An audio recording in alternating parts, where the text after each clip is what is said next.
네, 법정 스님이 사랑한 책들을 소개합니다. 이번에 소개할 책은요, 식물의 정신세계, 입니다. 식물의 정신세계 중에 2장 인간의 마음을 읽는 식물이라는 부분을 살펴보겠습니다.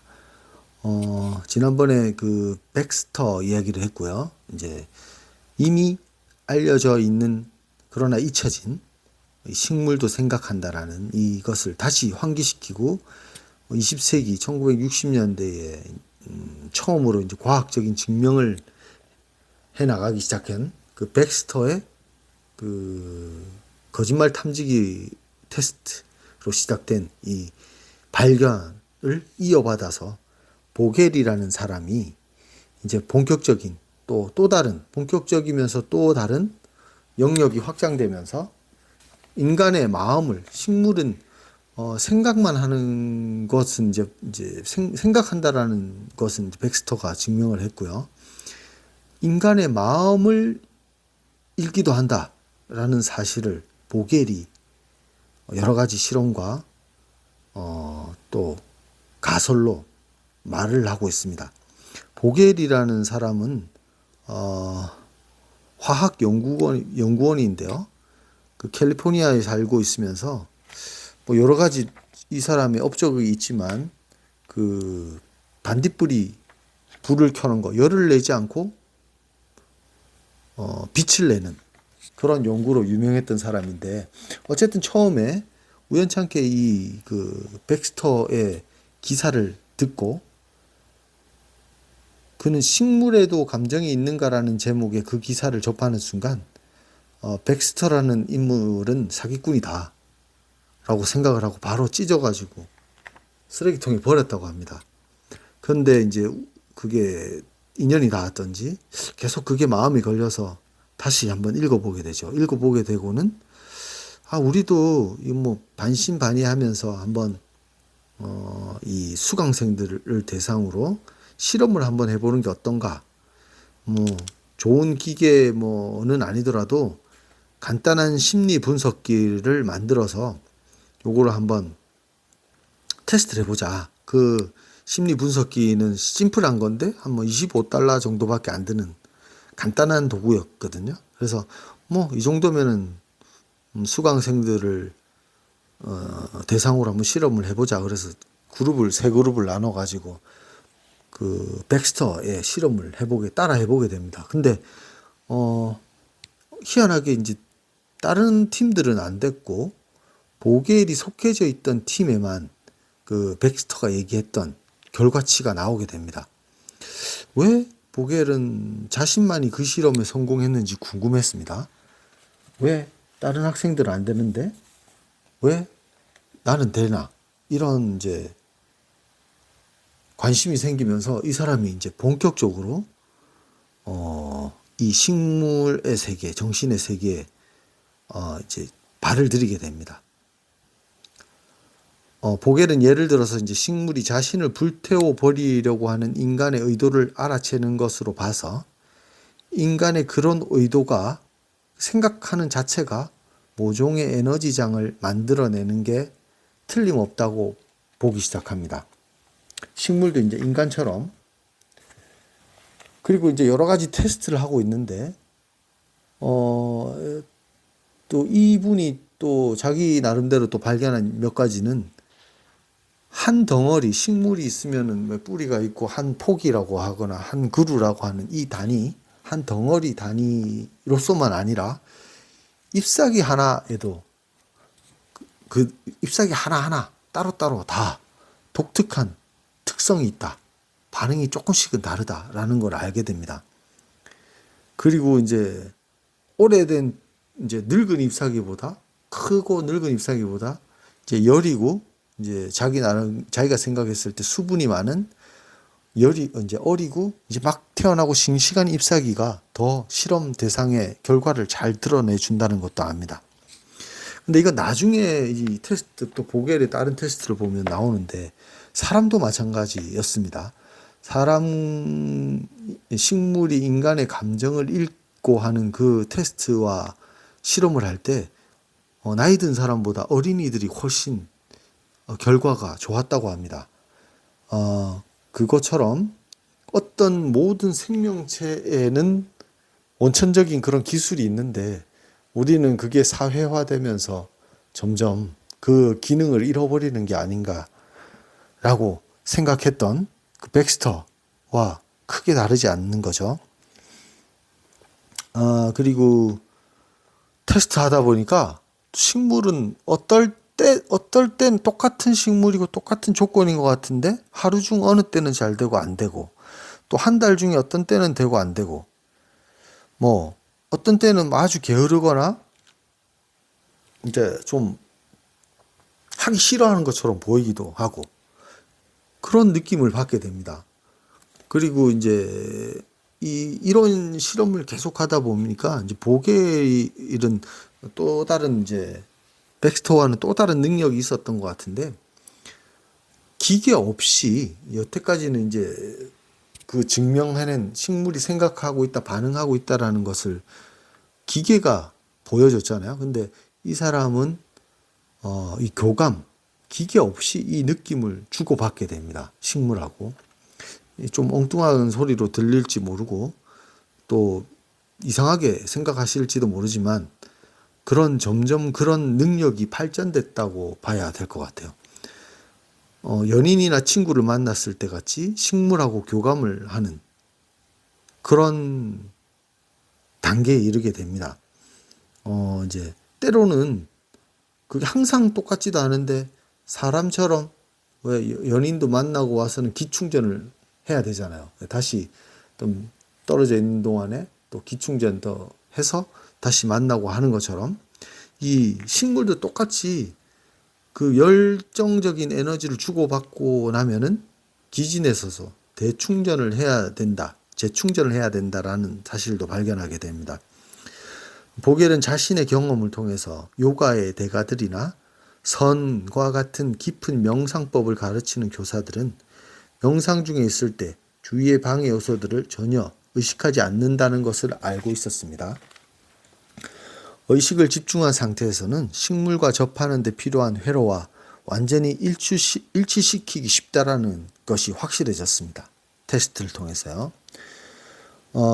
초의식적인 마음을 집중시키면 식물은 잠에서 깨어나 예민한 감각을 발휘할 수 있게 되고 이렇게 하면 식물과 인간은 서로 감응할 수 있게 돼서 일체감을 갖고 제3자라든가 발생한 사건에 대해서 공감하게 된다.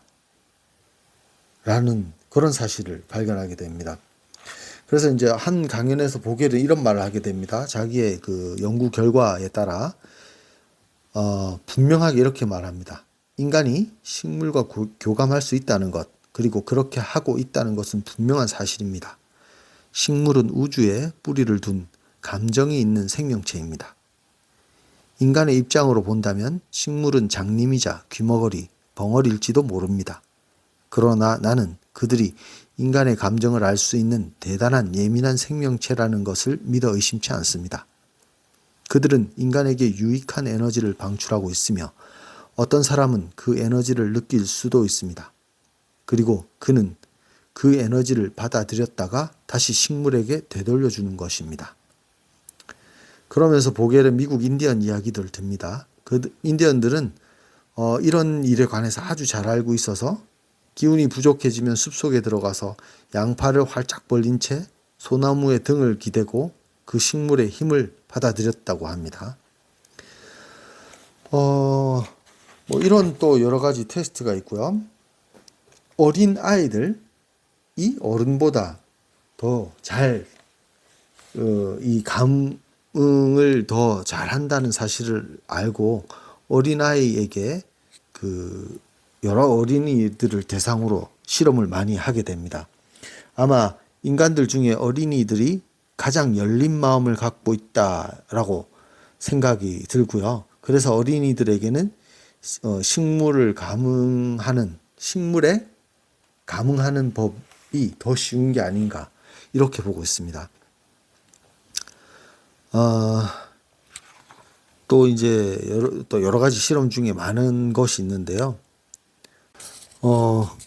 실험을 하기 전에는 모든 선입관을 버리고 열린 마음을 갖는 것이 무엇보다도 필요하다라고 말합니다. 실험의 성공을 위해서는 또한 누가 이렇게 실험을 하느냐에 따라서 결과가 많이 달라지고 성과가 달라지기 때문에 그 실험 성공을 위해서는 정신적인 발달이 절대 필요하다라고 백스터는 얘기합니다. 약간 보겔의 연구와는 차이가 조금 있긴 한데요. 어쨌든 이 사람이 이제 나가는 쪽은 또 이제 조금 차이가 있었습니다. 보겔하고는요. 보겔은 덱스터와는 차이가 있었던 거죠. 만일 인간이 이제 그 기록들, 이제 식물이 이제 반응하는 기록들을 해독할 수만 있다면 다른 사람의 생각을 읽어낼 수도 있을 것이다. 식물을 통해 매개체로 해가지고. 그리고 식물이 유사한 형태를 가진 사고의 파장을 기록할 뿐만 아니라 재생하기도 한다는 사실을 발견하기도 합니다. 상상력에 의한 공포가 사람에 의해 에너지로 변환된 것을 식물이 알아채는 그런 테스트도 있고요. 보겔은 이렇게 말합니다. 심리 전기 반응이라고 하는 PGR이라는 게 있는데요. 그 심리 전기 반응은 나무뿐만이 아니라 모든 생물체에 존재한다. 이 에너지는 마음의 지시에 의해 집중되었다가 그것을 방출하라는 명령이 내려지면 유리나 금속뿐 아니라 그 어떤 물질도 뚫고 나갈 수 있는 일련의 파장으로 변하여 방출된다. 그러나 그것이 무엇인지 아직 아무도 모른다. 라고 말합니다.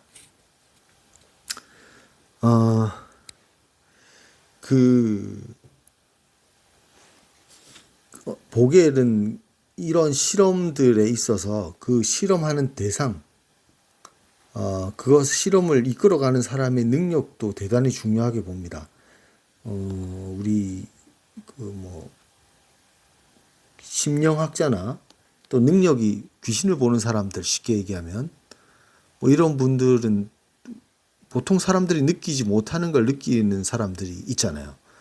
어떤 그러한 사람마다 그 능력이 다른데 이 능력은 개발시킬 수 있다고 말합니다. 분명히 이렇게 아직 증명할 수는 없지만이라는 단서를 다는데요. 요가 스승이나 이런 사람들처럼 적절한 식이요법 또는 훈련을 통해서 높은 수준의 에너지를 발휘하려면은 오히려 아주 풍부한 영양, 건강한 영양이 필요한데 그런 것들을 연습을 하다 보면 그런 능력이 키워질 수도 있다라는 말을 합니다. 그는 또 식물에 대한 그의 연구가 갖는 중요성이 뭐냐 하면은 우리네 삶에 수많은 질병과 고통이 있는 것은 우리가 내면 속의 압박과 스트레스를 방출하지 못했기 때문이다. 우리가 어떤 사람에게 거절을 당했다면 우리는 배신감을 느끼고 거절을 당했다는 그 사실에 집착하게 된다. 이 스트레스는 근육을 긴장시키거나 신체의 에너지장을 고갈시켜 마침내는 그 화학적 구조마저 바꿔버린다. 나의 식물에 대한 연구는 바로 이러한 것들로부터 벗어날 수 있는 작은 길 하나를 제시해주고 있다. 식물들은 메시지의 의도가 호의적인 것인지 악의적인 것인지를 구분해낼 수 있는 것 같다. 식물의 그러한 판별력은 인간의 언어로서 나타내지는 것보다 훨씬 더 진실된 것이다. 그러한 능력은 아마 모든 인간들에게도 있을 테지만 현재는 그것이 폐쇄된 것일 뿐이다. 라고 말합니다. 식물도 이제 여기 말하고 있는 스트레스를 질병이 어떻게 오느냐라는 이 문제, 스트레스가 화학적 구조마저도 바꿔버린다는 이 문제가 식물 연구에 대한 것으로부터 어떤 길을 하나 제시해 줄 거라는 얘기인데요. 지금 50년 전에 쓰여졌던 책이고 연구 결과지만 지금에 와서는 여러 정말 이쪽으로 많이 또 발전되어 있는 부분도 많습니다. 여기로 좀 이제 이야기가 세면은 긴데, 시간이 나면은 다음에 한번 하도록 하겠습니다.